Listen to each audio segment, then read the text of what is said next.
Well, for more now on reaction from Ukraine, let's bring in Peter Zalmayev in Kyiv. Peter, you're the director of the Eurasian Democracy Initiative. Thanks so much for taking the time to speak to us.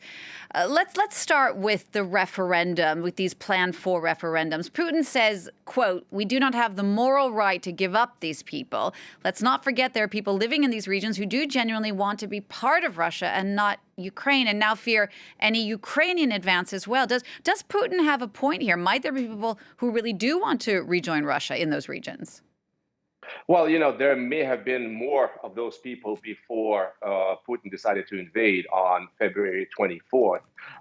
That number has dwindled ever since, when those people in those occupied territory got the full taste of what the Russian liberators are like after Bucha, after Mariupol, and after Izium, what the Ukrainians have discovered there when they discovered mass graves. So there's little desire for that right now. And obviously, whatever you heard from these so-called leaders of these so-called republics, Luhansk, Donetsk, parts of the other parts of the occupied territory.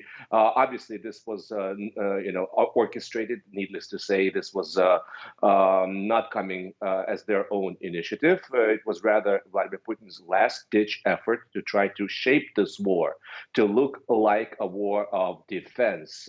So far, his efforts to try to mobilize a private army, private battalions to go fight in Ukraine have not materialized what they expected. And so I think this is a sign of huge despair that Vladimir Putin went on a limb in announcing so-called partial mobilization, simply because it's a realization that the way it's going, Russian army is has come very close to being routed on the territory of Ukraine.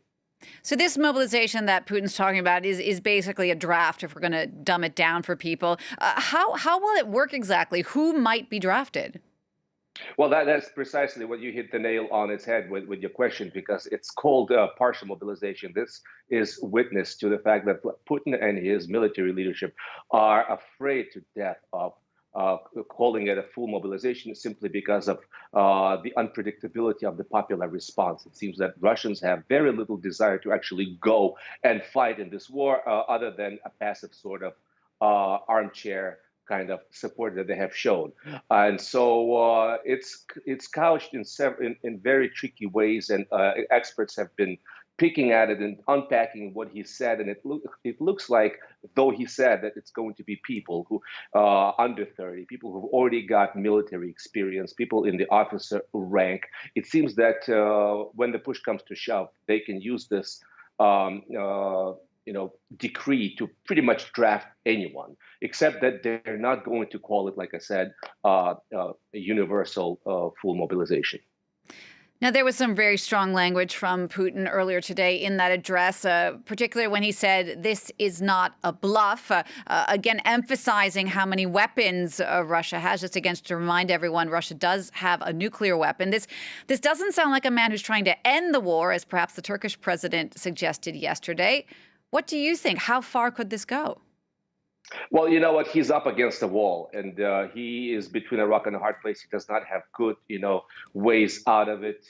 He's also facing significant opposition from his purported allies, Erdogan of Turkey, Xi Jinping of China, Narendra Modi of India, who the other day at this summit in Uzbekistan told him, "We want you to wrap it up, finish this war." His calculation has been that if he were to withdraw now, this would be a death blow to his power and maybe his physical end. So he's banking on continuing this endlessly, hoping that to drag it out long enough to where Western allies of Ukraine will buckle under the cold winter, force Ukraine to come to the negotiating table, etc., because Vladimir Putin does not see a clear path to military victory. And at the end of the day, if the push comes to shove, he's shown willing to use nuclear as a blackmail. But once again, most military experts who have looked at it say that the use of tactical nuclear weapons will not immediately sway the military situation in Vladimir Putin's favor, and instead will turn his remaining allies against him. So it's going to be a very, very tricky move. No matter how you look at Vladimir Putin is in a very tight spot. Now, this reaction from Vladimir Putin seems to be linked, of course, to these recent losses for Russian troops in Ukraine. What's the situation like on the ground now between the Ukrainians and the Russian forces? Ukrainians have shown marvelous, marvelous success. Obviously, they have not kept up that sort of pace we saw when they started their counterattack in Kharkiv, but they are continuing. They're continuing to inch by inch to claim more territory, not only in that area but Luhansk. We are hearing reports that they liberated a town in Luhansk area.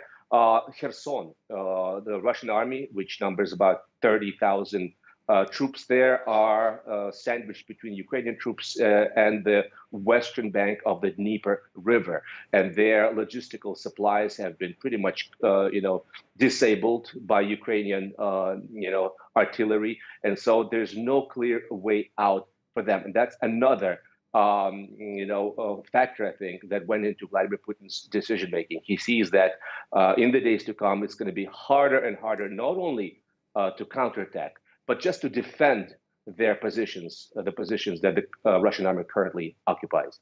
Peter, just to wrap up, what do you think the West should be doing now at this point, not only in its response to Vladimir Putin's comments this morning, but also just in general help for the Ukrainians in their quest to save their country? Well, first of all, I've been encouraged by what I've heard so far. And, the Prime Minister of Netherlands, for example, said that we've heard this nuclear blackmail from Putin before. It doesn't bother, it doesn't affect us anymore. I think there's that realization that you can only meet this brute force with brute force. There's no negotiating with Vladimir Putin. And so I think the West has no other option but to step up its military support of Ukraine that has been so useful in, kicking the Russians out. Peter, thank you so much for sharing your expertise with us. Peter Zalmayev, they're speaking to me from Kyiv. Thanks so much.